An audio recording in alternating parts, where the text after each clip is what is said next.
আসসালামু আলাইকুম। আমি কুয়াত থেকে বলতেছি। কুয়াতে আজকে ঈদের আমি ফজরতে এখানে 5:30 হয়েছে, এখন 35 চলে টাইম। তো মসজিদে আসছিলাম ঈদের নামাজ পড়ার জন্য। এটা আমার বাসা থেকে একটু দূরে আছে। আর এই টাইমে কুয়াতে সরকারেও অনুমতি দেয় না, বাইরে খোলা মারে নামাজ পড়ার জন্য অনুমতি দেয় না। মসজিদে নামাজ পড়ার জন্য অনুমতি দিয়েছে। যেগুলাতে জুমার নামাজ পড়ে ওগুলাতে ঈদের নামাজ পড়তে পারব। ওই সবাই দোয়া করিয়েন। আরব দেশে সব ইসরায়েলের যুদ্ধের কারণে অনেক সমস্যা দেখা দিতেছে, এগুলা যেন একটু নিয়ন্ত্রণে আসে। আর বিশেষ করে দোয়া করবেন আরব দেশগুলো যেন ভালো থাকে,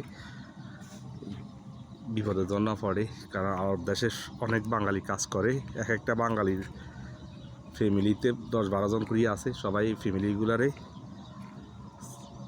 টাকা পয়সা দিয়ে হেল্প করে চালাইতেছে। তো এই আরব দেশে যদি ক্ষতি হয়, পুরা বাংলাদেশের অর্থনীতি ক্ষতি হবে। তো এই কারণে আমাদের জন্য দোয়া করবেন। আমরা তো আরব দেশে আছি, যতক্ষণ আরব দেশ ঠিক আছে তখন আছি। তো দোয়া করি। খবর আমরা কিন্তু নিউজ পাই, মানে ভিডিও করা নিষিদ্ধ, ভিডিও আমরা করতে পারি না। তো সবাই ভালো থাকেন। ভালো লাগলে ভিডিওটা লাইক আর শেয়ার দিয়ে দিয়েন।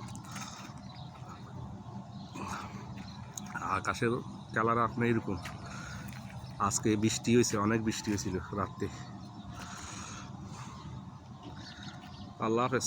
ভালো লাগলে লাইক আর শেয়ার দিয়ে দিয়েন সবাই।